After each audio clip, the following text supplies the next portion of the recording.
Beer, beer, beer, I'm going for a beer. Beer, beer, beer, I'm gonna drink some beer.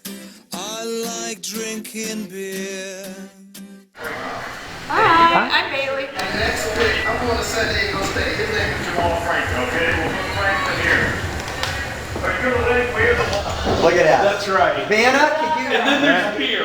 Then there's Vanna. Then there's beer. 14 of them.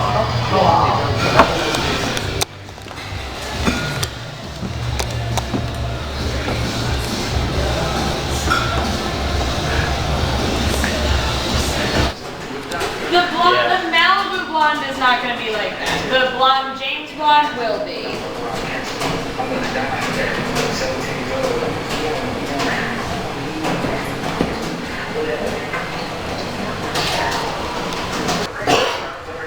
We're going to do the 5 cases of the Werewolf.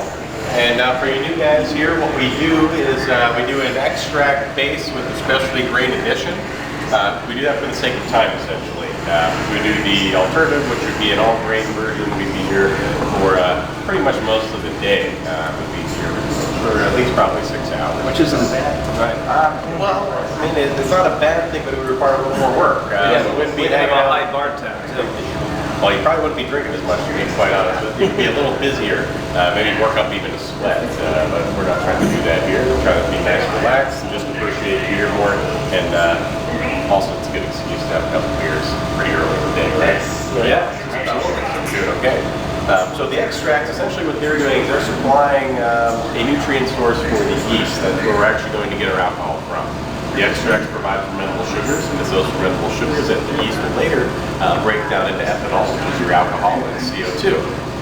The extracts you essentially could just boil and add some hops and technically have beer, but you wouldn't really be all that palatable, to be quite honest with you. Be missing a lot. The things that would be missing would be mouthfeel, head retention, that it would have some color, but you'd be missing out on aroma, and maybe a sweetness or bitterness at the very end. That's where these come into play. These are specialty malts or grains, depending on what you'd like to, whatever terminology you'd like to use. And they're all barley, and they've been malted different ways. So malting is essentially just a roasting or toasting of grain to give you different desirable effects. Here, what we're doing here with the pale ale malt and the Munich malt, we're looking to build a little body, a little bit of bready, biscuity type aroma. Here with the caramel malts, we're definitely going to get some color, a little sweetness, and more bread-like characteristics. It gives off a really nice kind of sweet aroma that goes very well with a nice like hopping. These are hop pellets. These are not what hops look like. They're more of an artichoke or Brussels sprout type looking flower, and they grow on a vine. And we'll add these in at a later point in time. So the combination with all this, with the water and the yeast, which you guys will not handle, we'll up here in a couple of weeks. Cool. So where we start is we start with these here. If you guys want to try these, go ahead. You can just reach in and grab a couple. Just don't have to worry about the germs. We are going to be boiling everything, so nothing should survive there. If it does, That's the LL malt. good. Oh, really? And this one was your flow. Okay. So all of the grain that's malted, we're using all barley for this particular recipe. Basically, the hops are starting to show, so we're not looking at much menu. You go as fast or as slow as you'd like. Don't spill any, Ted. Just remember, it's not a sprint, it's a marathon. There's a lot in there. That's right.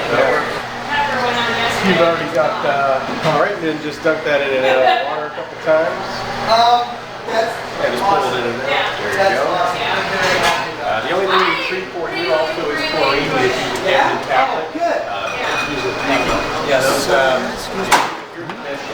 they use the same thing with fish tanks with this plastic chlorine. So we got a nice color change going already, so just go ahead and drop that whole thing in there. We'll shut the lid and we'll keep the heat in, and this will steep for 30 minutes, okay? Okay. Right. So I can't catch you guys using the lid. All of our hops come out of the Pacific Northwest. We get the hop unit in the Crosby Hop Farm. You want to dry the beer out really nice. Put a little extra in, Bob. Accentuate that hop bitterness. We like It's pretty nice. It's one of the added perks of having a good beer. Okay, so we're going to work together here, guys. So who's up for doing some stirring? I'll do some stirring. All right, so we're sitting here at the paddle here. You're just going to go in a circular motion, dragging along the outside of the table. All right, got it.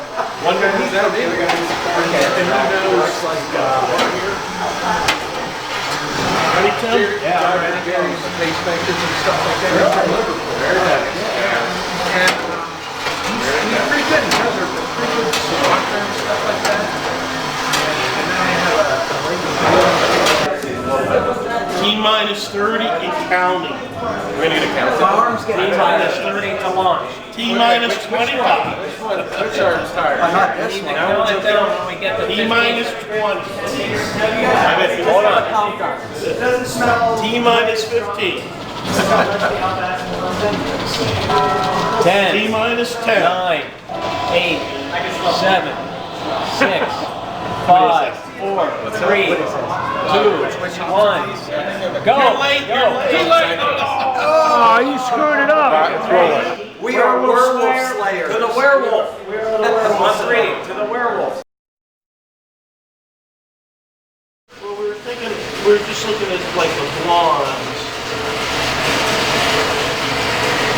Like what's kind of the difference between a blonde and a...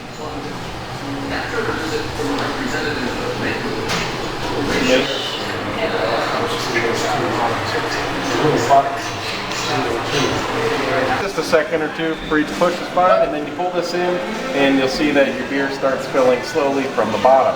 It's going to take a good 25-30 seconds to fill. We're filling slowly and from the bottom to do our best to not disturb the beer.